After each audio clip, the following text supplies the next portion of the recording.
The chaotic scene at a mass shooting in Brooklyn this week, where luckily no one was killed, reminds us that gun violence in America remains all too common. And yet Republicans continue to make it easier and easier to get a gun, with Georgia's governor this week, Republican Brian Kemp, signing a law that will allow people to legally carry a concealed firearm. And this is the part, without any permit. And Senate Republicans pitching a fit over President Biden's plan to crack down on untraceable ghost guns. Let's talk about this. Joining me now, Texas State Rep. Jasmine Crockett. She's also running for Congress, and founder and president of the National African American Gun Association, Philip Smith. So happy to have you both with me. Jasmine, let's kick it off with you, because 32% of Americans say they personally own a firearm. That's according to a 2021 National Firearms Survey. So this really means that more than 81 million Americans own guns. And this number only includes adults, that's over 18. You've said yourself that you're licensed to carry and you own more than one firearm. So realistically, we're not going to get guns off the streets. What's the solution to all this gun violence?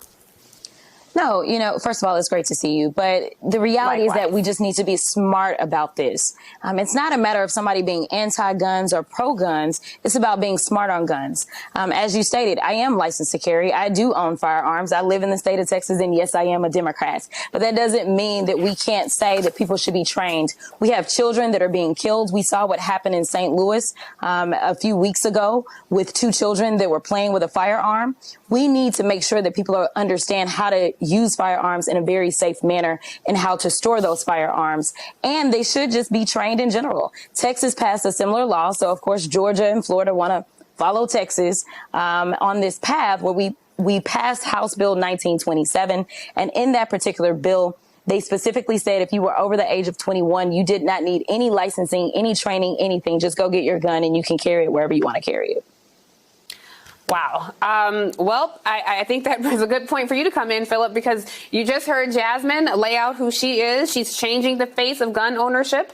I think a lot of people would be surprised. But I have to say, Philip, this makes me think, because we've seen a lot of protests with mostly white men dressed in camouflage. And I do wonder, and those men are like holding their guns in the air over my dead body. I do wonder if you see a bunch of black men in camouflage with braids, cornrows, locks, holding up guns in the air saying over my dead body, how quickly might we see some gun control in this country? I'm curious your thoughts on the changing face of gun ownership and how you feel about all of this.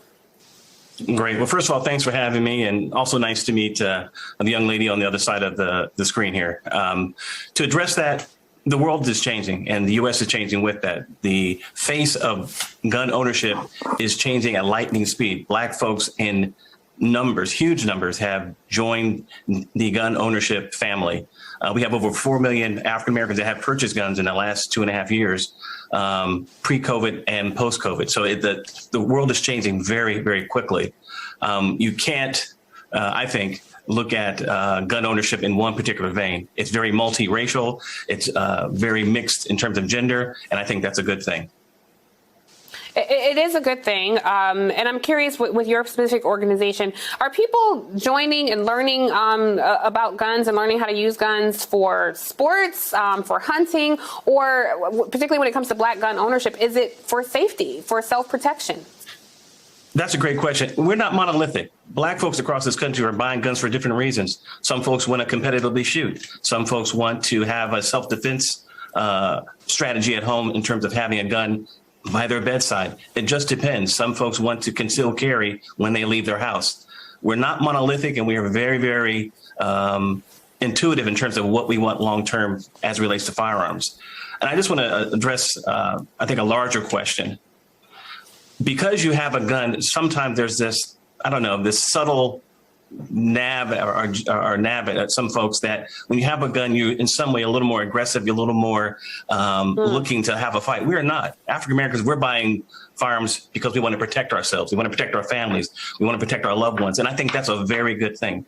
We have over 15,000 black women that have joined the National African American Gun Association in the last 6 years. And I think that's a great indicator of how the world is changing, as I mentioned earlier. It depends on how we move forward. That's the question. Are we going to move collectively together, Are we going to continue the fighting that we've seen?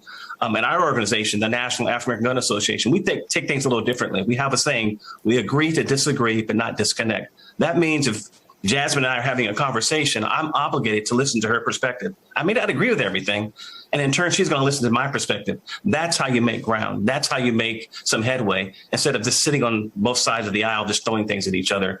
I believe the country will be better suited by having conversations that are honest. And let's be honest, very tough at times. You might get angry at the person you're talking to. You might even, in fact, have a notion to punch them, spiritually. But you have to sit down and have those tough conversations regarding police, regarding Black women, regarding Black folks with firearms. And I think that's a better thing to do. I will tell you, Philip, this Easter weekend, the Lord is still working on me on that one. I don't know how to meet bigots in the middle sometimes. But Jasmine, let me bring you back in the conversation, because the thing that's really blowing my mind, which I'm sure you can appreciate and have some perspective, you just heard Philip talking about having conversations with people on both sides of the aisle. When I saw the gunman in New York this week, that he was happened to be African American, and then on the heels of the Republican Party and some of the messaging they put out there, and I think could potentially run as like the law and order party. Can they really do that? Can the pro-insurrection party really run as the law and order party as they're making it easier for people to get guns? Your thoughts? No, absolutely not. I mean, the hypocrisy never stops with this party. I mean, we know this, right? The party of freedom is also the same party that's saying, hey, women, you can't do what you want to do with your bodies, right? Like, I mean, the hypocrisy never stops when we start talking about the Republicans. But one of the things that I want to say is that being a gun owner and being Black in America is a little different, right?